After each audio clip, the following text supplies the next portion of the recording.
Before we begin, I'd like to apologize for yesterday's recording, which went on for 44 minutes. Now, usually I am acutely aware of the time, and I'm not sure how I let that slip. I was talking for what I assumed was maybe 15 or 20 minutes, and so after the recording, when it came time to upload, I was shocked that it was 44 minutes. However, some of you who listened to the podcast recording stayed on till the end, and I'd like to say thank you very much for your time and attention. And in future recordings, I'll try to be much more mindful of your time. I had been doing a good job keeping it to between 10 to 20 minutes, and so I'll try and get it back on track, starting with today's episode. Now, most likely, if you're like the average person, you probably have a diary, you have a list of activities, you have some scribbles somewhere about things that you have to get done.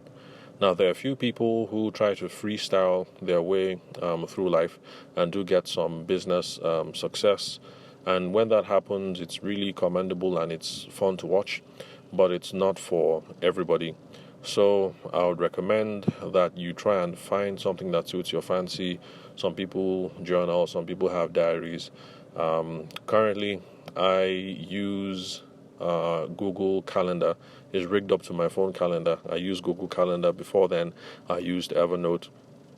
So whatever it is, whether you use Post-it notes, just find something that catches your fancy, something that's reliable and repeatable that you can use and that deals with your situation right now, where you are in business. So don't go and get all those fancy, expensive CRM software and all those things. You're probably not there yet, because those are much more enterprise type things, businesses with hundreds of salespeople and thousands of clients and things like that. So until you get to that level, there's no point for all that kind of wizardry and gadgetry. So just look for something that it's easy to use, and I'd recommend that that's how you run your day-to-day. Now, for most people, you at some point you end up being demotivated at best or depressed at the very worst, and that's for a number of reasons. But one of the most common reasons why this happens is because you're probably not focused on revenue-generating activities.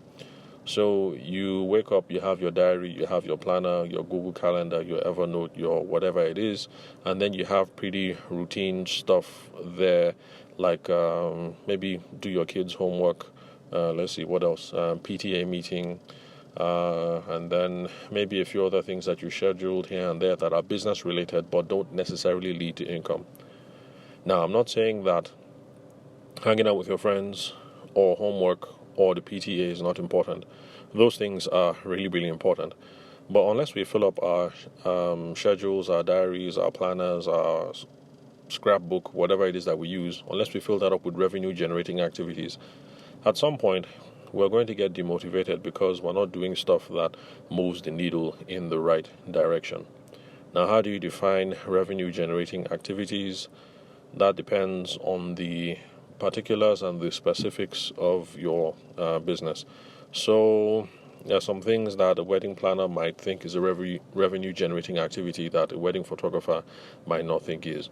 But as a general rule, as a principle, revenue generating activities are things you do that help you look for people to talk to, and then trying to get those people to take action, and also getting them to bring their friends, their families, and their associates.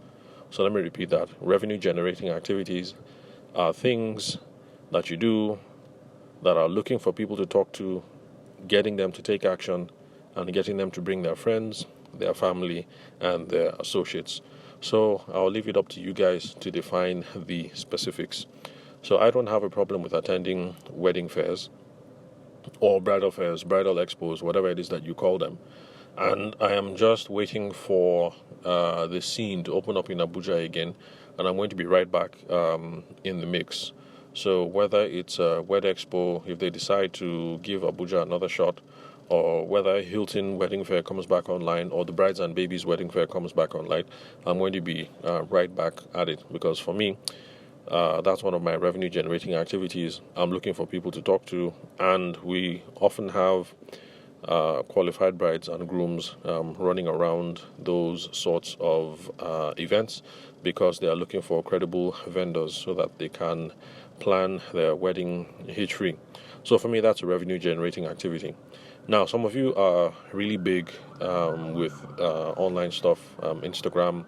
It reminds me about an associate. Gosh, I can't remember her name. Virgo. I think it's Virgo. She's a decor person who does work in Abuja and I think out of Lagos as well. I think the last time we spoke, but that was a long time anyway, because I don't think we've spoken in a year. Let's say a year. So last time I spoke with her, she was doing some business out of Lagos. And then there's also this lady, Ijoma Paula's Cakes. We've also had some business conversations as well. I think although our conversation was mostly around WhatsApp, but the bottom line, what I'm trying to say is that there's some of you who are not really into in-person, face-to-face kind of stuff.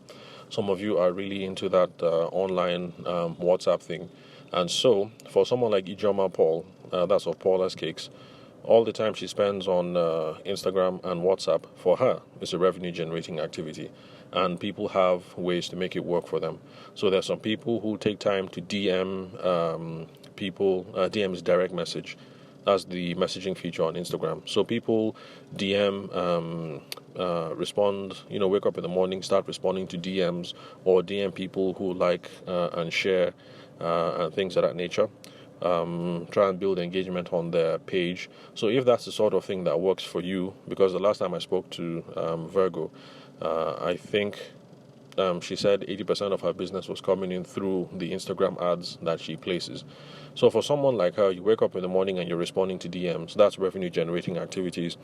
And it might seem like a slog, but eventually the pings start coming in, people start booking orders, and it gets you motivated, and that gives you the vigor and the verve that you need to keep on with the hustle today, tomorrow, and the day after.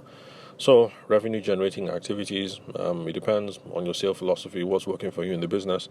But the bottom line is you should fill up your calendar, your schedule, your journal, your scrapbook, your goal book, your whatever it is that you use. Just make sure that the activities that are helping you look for people to talk to, getting them to take action. And getting them to take action could be booking the meeting. It doesn't necessarily have to be paying the deposit, because before the customer pays the deposit, there are a couple of things that happen before that. Sometimes it might be a phone call, they speak with you. Sometimes it's a sample viewing. If you're a decor person, they come over to your office, they look at sample fabrics or floor layout plans and things like that. So it depends. Well, bottom line is get them to take action.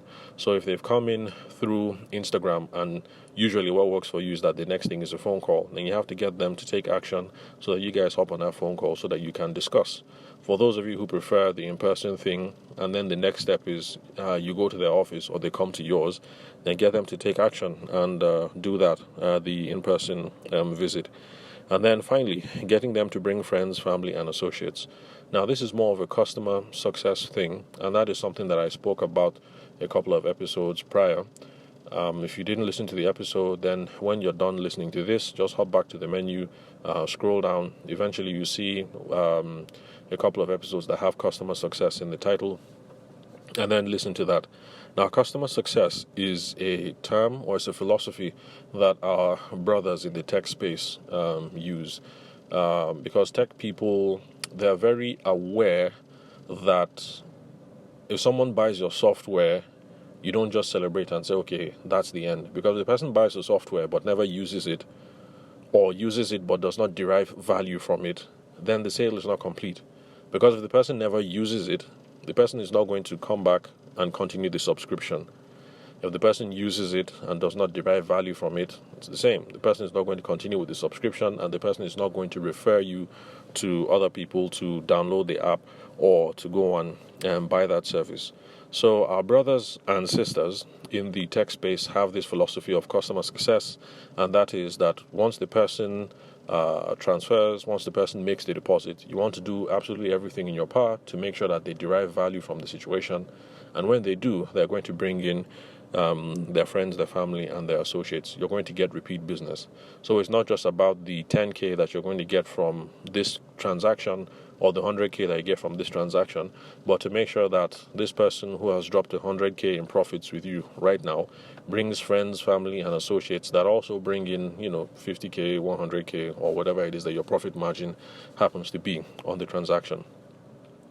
So customer service, customer success, and customer service activities, in my own opinion, some of you might disagree, are revenue generating activities, because I want to make sure that they enjoyed the photography session, that they loved the album, that they give you rave reviews on Google, and that they remember 2 or 3 people who they think you should talk to, maybe members of the bridal train or another family member who is getting married. So those are, in my own opinion, revenue generating activities as well. Anyway, we're all adults, we're all reasonably sharp, so I'll leave it to you guys to determine, according to your own business and your own circumstance, what a revenue generating activity is.